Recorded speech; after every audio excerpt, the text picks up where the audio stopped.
Hey, it's Vegas, and I've been playing a lot of Tears of the Kingdom. It has hindered my ability to maintain social connections. And the left will not let me say this, but that is Nintendo's plan, alright? Fuck. Miyamoto, I'm on to you! Let me put on my smart guy glasses here. But with the 19th century stylistic approach and retro-futuristic art direction, can you blame me?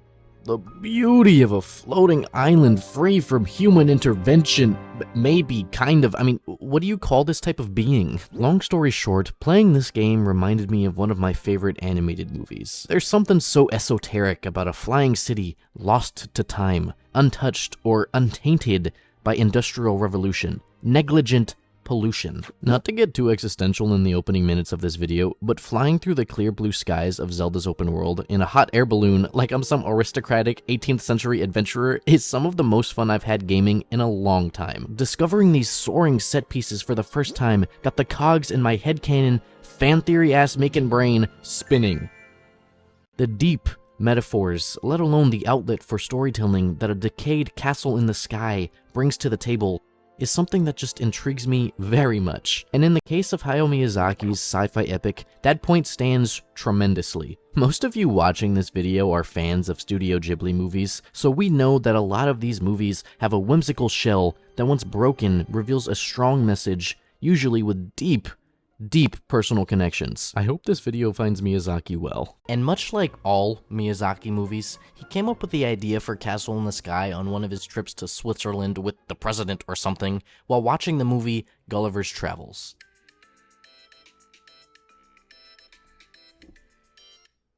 Hello? Uh-huh. Oh, so he just read the book.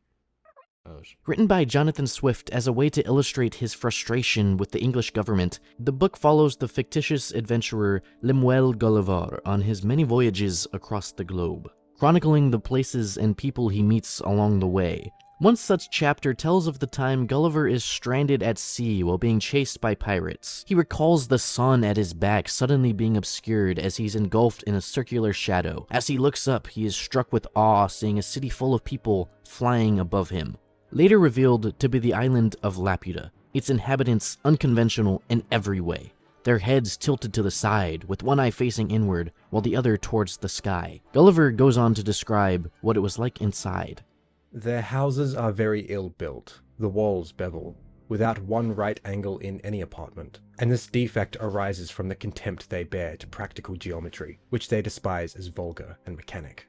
I have not seen a more clumsy, awkward, and unhandy people, nor so slow and perplexed in their conceptions upon all other subjects, except those of mathematics and music. They are very bad reasons, and vehemently given to opposition, unless they happen to be of the right opinion, which is seldom their case.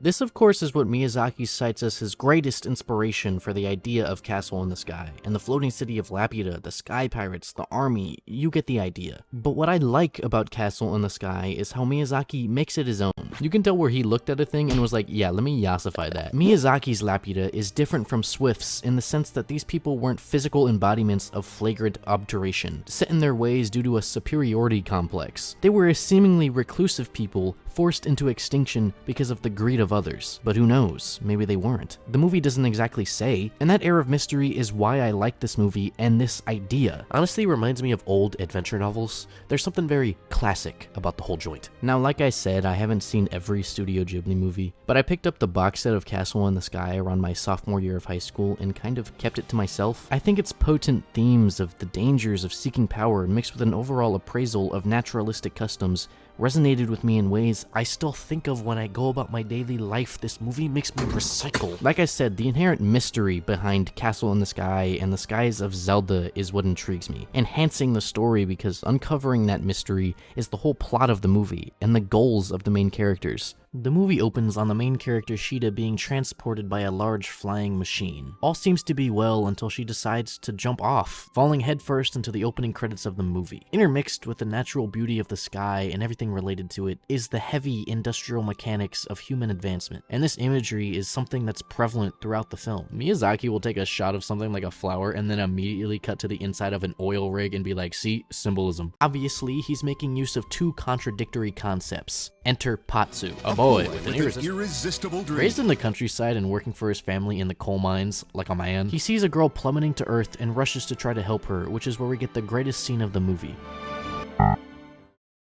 A great metric I use to test if a movie is actually good is by how quickly it can present its theme to the viewer. It's only been 5 minutes, and just by the introduction of the main characters can we understand its motif. Patzu and Shida, stripped down to their basic concepts, represent the juxtaposition of environmentalism versus industrialism. The boy born of the earth and the girl who fell from the sky. Warring ideals that aren't so different. It's a tale as old as time, you know what I'm saying? Fireboy and water girl type shit. Patzu immediately starts to look after Shida, seeing the crystal she wears around her neck, knowing she comes from the island of Laputa. It's not long before the people chasing Shida find them and try to capture them, and after evading capture, we get to see the best scene of the movie.